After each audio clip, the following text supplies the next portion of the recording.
My name is Daniel Situnayake. I'm going to be your host today. So before we get going, I wanted to talk about our sponsor, Edge Impulse. So Edge Impulse is the company that I work at. So I'm a little bit biased, but I think it's the easiest way to get started with embedded ML. So you should definitely check out edgeimpulse.com. And thank you very much to Edge Impulse for sponsoring this talk series. And the talk is on low-power embedded gesture recognition using novel short-range radar sensors. So super interesting stuff. So Dr. Magno is a senior scientist and head of the project-based learning center at ETH Zurich. He is working in ETH since 2013 and has become a visiting lecturer or professor in several universities, namely the University of Nice-Sophia, France, INSAT Lannion, France, and University of Bologna and Mid-University Sweden. Dr. Magno is a senior member of IEEE, the finalist of the ETH Spark Award 2018, and a recipient of many other awards and grants. His background is in computer sciences and electrical engineering. So with that, I'll unshare my screen and hand over to Michele. Yes, thank you very much for the nice introduction and to the organizer to invite me to present my work here that I'm very happy to present today. So, okay, so you should be able now. Can you see the full screen of my presentation, correct? Yeah, perfect. Okay, so I don't repeat the title. I just want to give the credits to Jonas Erb, that actually is the master student that actively and most of the other work on this work to make this embedded gesture recognition with this novel radar, and the PhD student Moritz, Philip, and Manuel that in the group of Professor Benini make this happen. So I'm also, I think it's very good for them, and they were actively part of the project. So as you can imagine from the title, we are talking about end gesture recognition. That is a topic of computer science that interpreted human gesture via mathematical algorithms. And you probably already know that this is very today linked with human-machine interface, because we can control different smart devices that maybe are small, or the interesting device that even might not have any keyboard. So I think it's very good to interact with them. And there is a lot of sensors that are making the job. Also, many algorithms that already tried to make this job. These are two most famous from Intel, and the gloves, the smart gloves. And what is promising as the topic of this talk is this short-range radar that are basically working very similar to the radar for airplane, but they're working with different frequencies, and mainly they are multimeter wave pulse current radar. That means that they can transmit short pulses where the starting phase is well known. So these allow basically to have a sweep of different ranges, and you can repeat it in time to basically understand where an object is hit and how this is moving. So this basically, at the end of the sensor, you have some data that close to what you can see in this raw signal here. Basically, you can detect the different distances from the sensors in different ranges, and you can repeat it for many times. This usually is in the range of milliseconds, or you can also extend to seconds. So this is the particular use of this sensor in this short-range radar in a gesture recognition. And I think probably already knows that Google already has some example how this radar, short-range radar, are working with their solely sensors, and they show that it's possible to get gesture recognition with this radar, and with a complex, difficult end gesture of 11 gestures and with 10 different people, they got 87% accuracy. So it seems that they did already the job. But what is the difference? Why our contribution we consider still very novel is the fact that the sensor of Google is consuming around 300 milliwatt, and they have a lot of data to process. They are up to 10K sweeps per second, and we are using some things in the range of 100 of sweeps per second. And if it's at least the published model that they are presenting that is combined CNN with RNN, it's in the range of 700 megabytes. So this means that it's almost infeasible for extreme edge, means that battery operated devices deal with this huge amount of data and this big model, because you probably know that when you are talking about tiny machine learning or tiny edge devices, also we saw in the presentation before, we are dealing with milliwatt of power, and usually with memory that in the best case in the range of megabytes. So for sure you don't have hundreds of megabytes.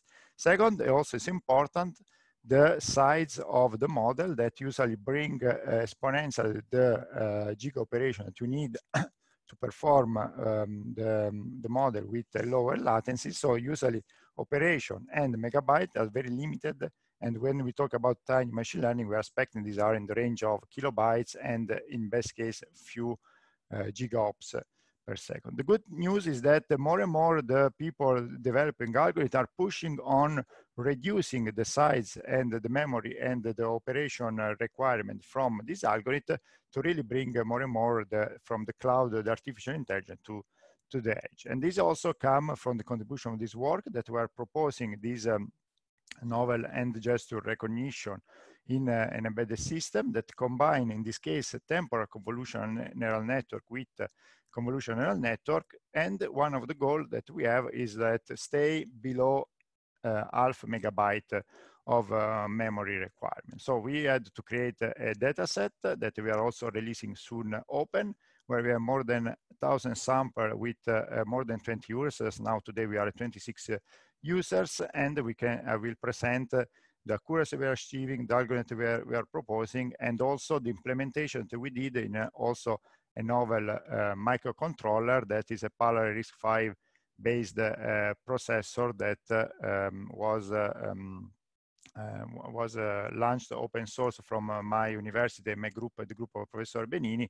And then there is also a commercialized version that is the GreenWave GAP8 that people can even buy, try, and we use this version. So let's start from the beginning, from the sensor. So first of all, the first things that we didn't like from the solid sensor is that the power was extremely high. So it's 300 milliwatt. It's unlikely that you will have in your smartwatch, for example. So we started to investigate in the commercial products. So these are even commercial competitor from the solid project, that is from Acconeer, and they are using the same carrier frequencies, but of 60 gigahertz, but they are using a way lower sweep rate, and you can even go below this 1.5 kilohertz. We are using currently 160 hertz. And the power consumption to 100 hertz is in the range of 20 milliwatt, much more interesting for wearable devices. But what you are losing is the fact that you have only one transmitter, one receiver, and you are also having less data that is very good for in terms of requirement from memory, but is not very good in terms of accuracy. So when we start this project, we want somehow go very close to the accuracy of the Google over 90%, but we were expecting even worse, and I will show you that actually we get very, very close to them. And so this was the expectation, but the results are sometimes better than the expectation. So the first step is that as we are using different sensors with different frequencies, and plus there is not an open access to the Google dataset or any dataset work with a short range radar, we did our short range gesture dataset alone. So we involve today are 26. We are also trying to increase it, and we record with 1 or 2 sensors, and we have a dataset with 5 gestures or 11 gestures. And usually the sweep range went from 6 for two sensor for 6 centimeter to 30 centimeter, and we are using 6 people, and we have many instances of it. So I think we have a good data set, and again, this I will show, and you can contact me, but very soon I got today the approval from ATH to release it open, because we are not dealing with any private data. So I think very soon you can, everyone can have it. So I think the dataset was the first big step, because labeling all this data, acquire this data require a lot of time, but I would say the main contribution is that we tried to combine the spatial temporal neural network, mainly convolutional network and temporal convolutional neural network, to get an algorithm that can fit almost any embedded system and any microcontroller, also the ARM Cortex-M series microcontroller, even if today I will present the implementation that we did in this GAP8. So, and of course, you need to get also high accuracy. If you have a small model and fit a few megabytes, but the system is not working, it's not getting good accuracy, is not really interesting. So the goal was, getting high accuracy and stay in the range of 1 to 10 gigaops or even megaops, because this is the requirement that has ARM Cortex-M4 microcontroller. And then we arrive to this configuration where we are getting the feature extraction for the raw data from the sensor done with an FFT. I will say in a second why we select FFT. We are passing the Doppler map, basically the FFT data in a convolutional network, and then we have 5 series in this case that I'm presenting today, but this is you can decide according to the application, the memory requirement and the latency requirement, different time series. We pass it in this temporal convolutional network to get at the end the gesture recognized here. So why feature? So why we start with the FFT? The reason is that this is well known that radar data are working very well when you are producing a range frequency Doppler map. That means basically transforming the output of the sensor in using an FFT. So this is a very strong based on research. You find also Google start from this, but you find a lot of lecture to that show that these are quite good. And you can see already from this picture that the gesture somehow you can see the feature. You can see that the pull is different the finger, so there is some more information and more filter information. And of course, user FFT is also reducing the complexity. But we also tried what were the best features, and so we really investigate in different kind of feature and also combination of different features. And we still see that the Doppler map is one of the best. So there is the combination with Doppler map with a signal energy that is giving a little bit better the accuracy, but of course doing 2 times the feature extraction and makes also a little bit more complex memory requirements. So then we stop in using only the FFT, so basically using the Doppler map, and we start to investigate on the first part of the network. We start with the CNN because these are very well known to in literature as well. Also, Google starts with something much bigger, but it's a combination with CNN with the RNN in their case, and we arrive to some things that might fit again a microcontroller. So in this case, this is the architecture. So we have only three layers that with 2D convolutional network with max pooling, followed by 1D convolution, and then we arrived to a flattened network. So the good things that basically in input we have all the ranges. So as I said before, this is the network that we use for 11 gestures. We were working from 6 centimeter to 29 centimeter, and every sweep is more or less 0.5 centimeters. So basically we need 492 different ranges to get the spatial, so the distance from the sensor, and we use 32 time step to get a single frame. So in the input we have more or less this 492 by 32 for 2 sensors, and then we pass basically the input through the network to arrive the flattened network. This is what brings that from a requirement of more or less 250 kilobytes of RAM, we arrive to only 384 bytes. So this is one of the good things of this network, is also reduce the memory requirement, the complexity of the network, and already only the CNN is giving already a 90% accuracy with a single user with 5 gestures. So very close already to what Google was doing. But we were still not happy. And as we were reading that there were these temporal convolutional network, they were working very well with time series sensors like they're using for ECG, for accelerometer. So, and there are very little requirement in memory, but they are working quite effective in accuracy. We tried this to follow the CNN with this temporal convolutional neural network, where basically we have an input the 2D CNN that we saw before, but we take 5 input in these 5 time steps. So we have 5 times the output that we saw before, and then we pass it in a TCN filter that basically are this new convolution dilated network, and then we pass through the TCN to arrive to have our classification. You can see here that already from after the filter, we pass from 384 bytes to only 32. So we reduce of 12 the size of the input, and then the network is quite small.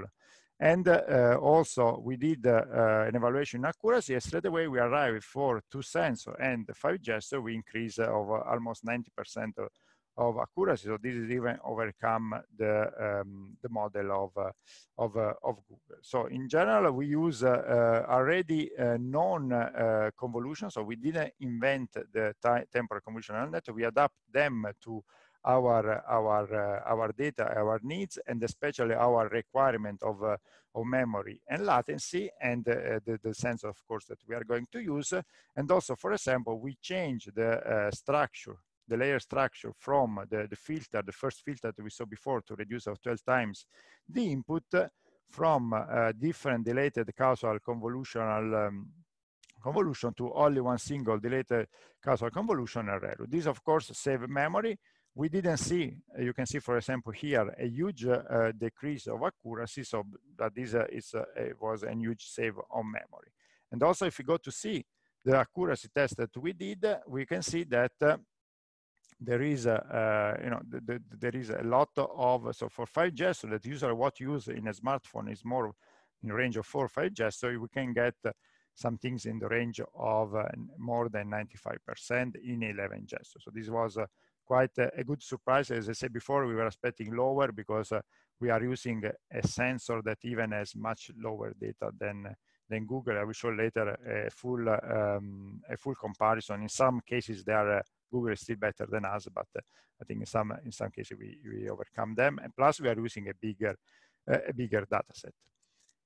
And you can see here, so we launched this demo. So in this case, we are still, we're still working in the PC side. So in this case, we were using Raspberry Pi to process the model that you saw before. You can see this quite fast. And even here, we are using a single sensor. So we have also some tested data set with one or single sensor. You can see that recognize quite well. It's very fast.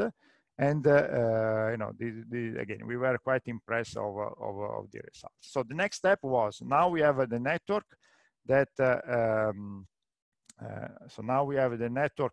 is working. We need to bring it to, and as I said before, we call usually extreme edge. So it means that some battery operated devices that can host this platform. And there is no time to go in all of them. So just you can see that the Raspberry Pi usually is in the range of watt. So it's very good because it's 4 cores. So, there is a lot of software tools to program it, but we want to go some things that was battery operated, and the choice are only 2. So if you go in the range of microcontroller, you have only 2 choices. Or you go from the ARM Cortex-M microcontroller that are giving below 1 gigaops operation, but also they are below, so are in range of 100 milliwatt, or there is this novel processor that we know very well because it was based on our open source hardware, that is the pulp that is developed in our group. And but we want to use a commercial device. So we use this GreenWave demo board here that is giving more or less 9 gigaops. And so basically we tune our system on this platform. You can see here that there are 8 different cores and another accelerator that actually is a convolutional accelerator. And here we don't have a floating point unit, so everything's was done in fixed point, but they have impressive number of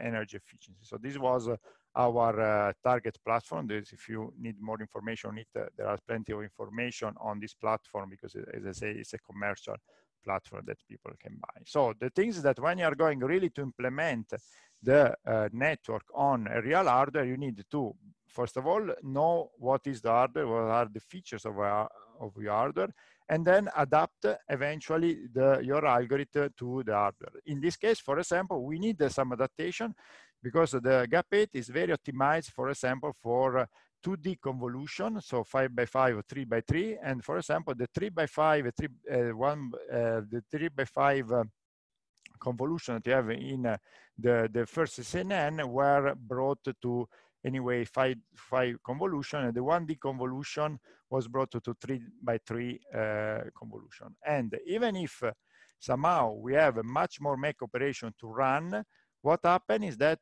in overall we have less time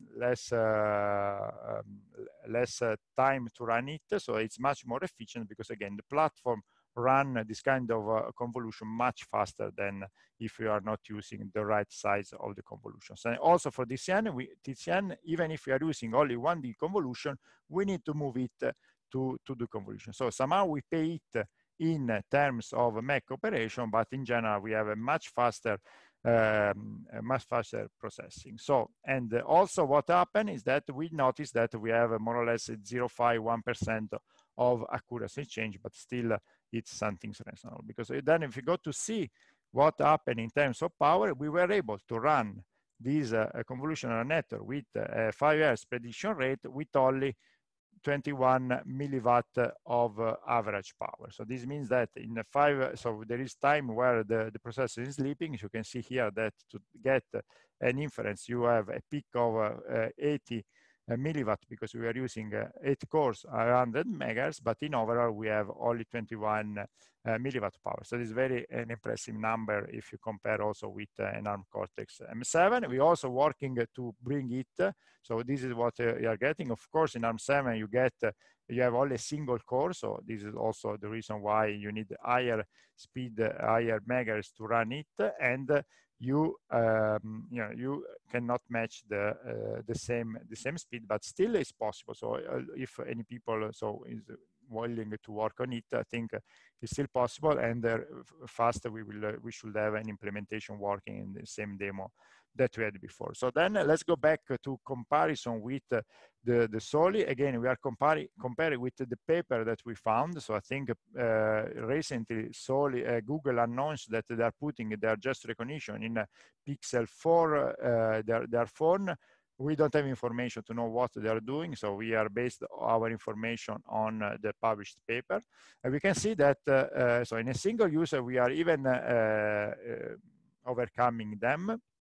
And in a multi-user with the random shuffler, we are slightly below, but we also need to mention that we have a worse sensor and our data is much huger. So we have 26 person against the 10 that have, so this might be the case that it's lower. So what also is important to notice that we are running the full model with only 91 kilobytes of required memory, and the full system, including the buffer to get the data, is running below 500 kilobyte of RAM. So I think this is also quite good. And again, this is also possible thanks to the sensors, then the Acconeer sensors.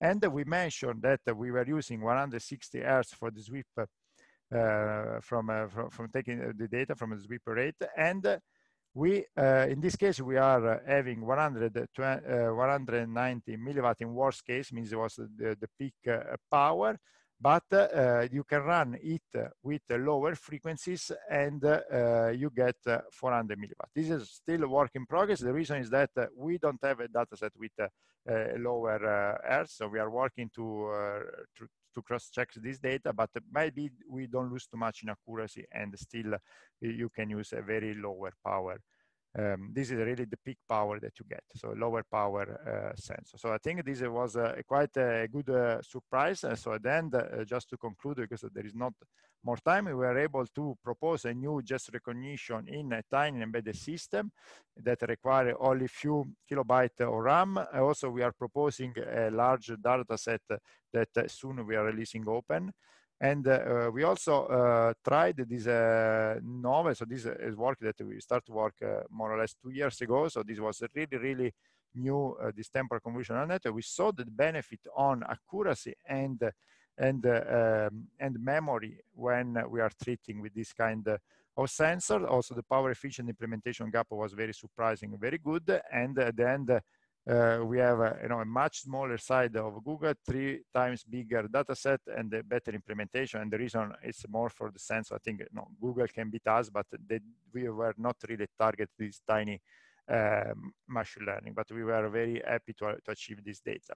So this is all for my side. So I think you can already find the preliminary paper. We are very soon releasing this data set for everybody who want to work on it. And also, I think by probably Friday, we will release this full version, journal version of full journal version of the paper that is taking care of all these of this work. So thank you very much, and I'm open for questions.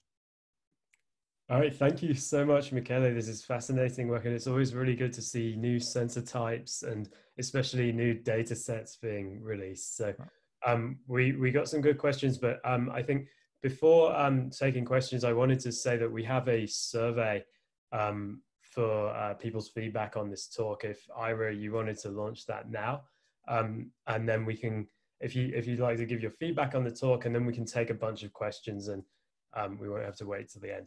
So I wanted to start off with a comment from Hiroshi saying, just to comment, this seems quite useful under this current coronavirus situation.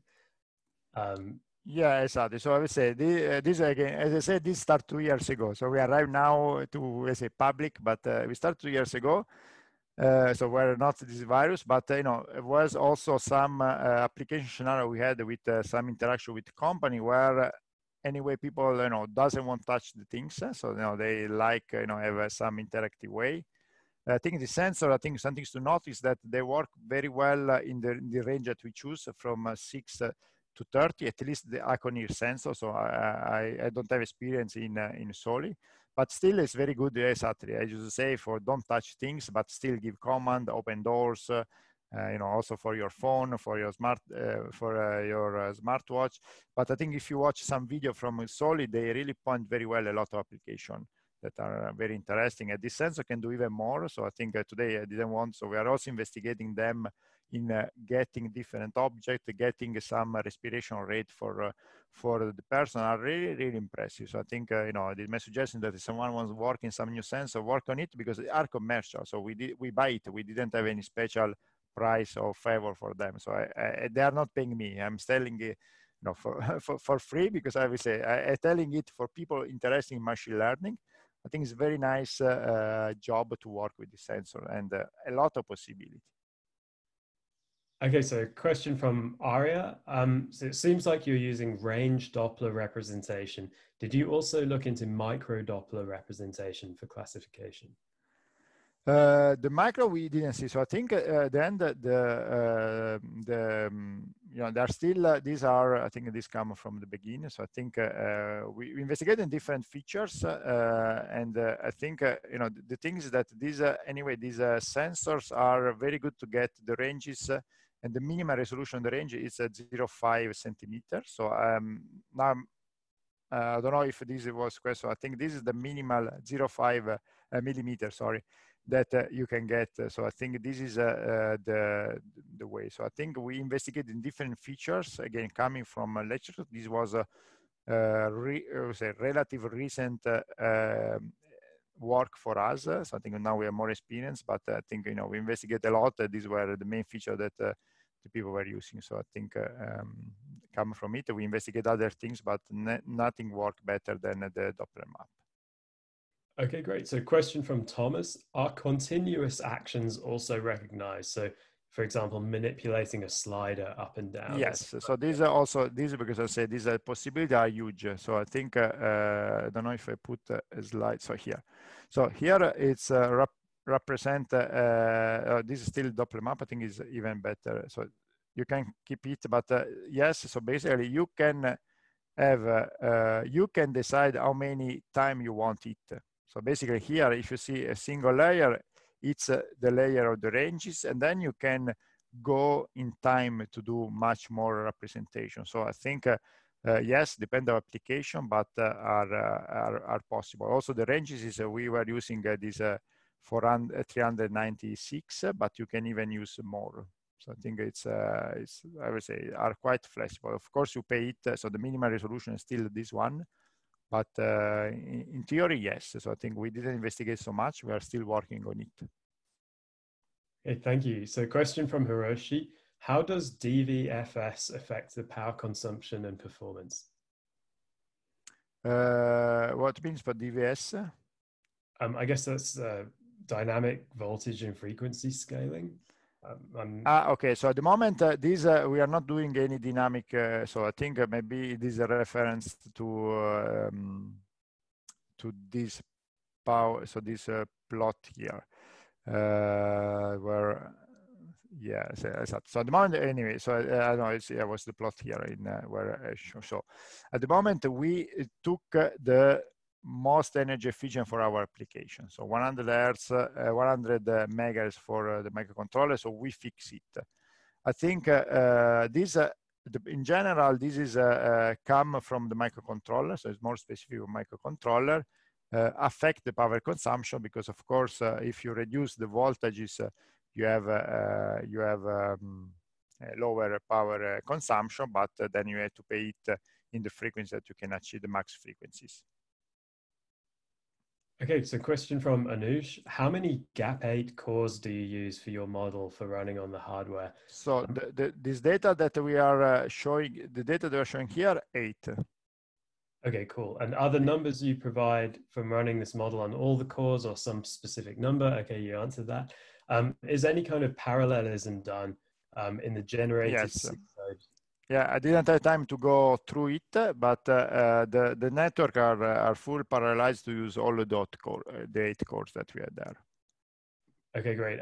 Marta asks, will the code be publicly available? I believe so. So I think our aim is that finalize this paper and release everything's out. So we are very close working with Greenwave. I know that also they are working in parallel collaboration with us.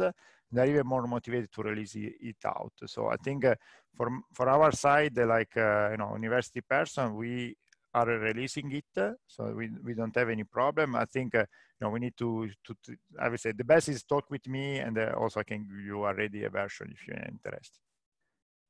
But in future will be open. Okay, fantastic. And last question.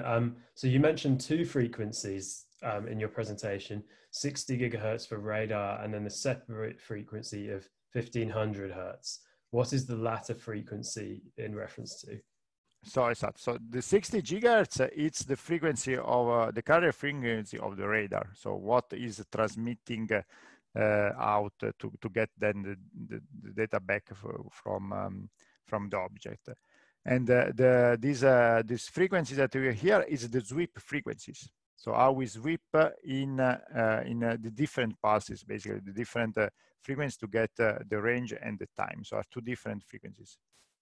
And also here you can see 2, because actually this was enabled our acquisition system to go higher. So this can go up to 1,500, but in our case was too high. And plus we didn't work with so many data, because higher it's the sweep frequency, more data you have in the same time. All right, so that's everything in terms of questions. Thank you so much, Michele, for this presentation. Thank you very much.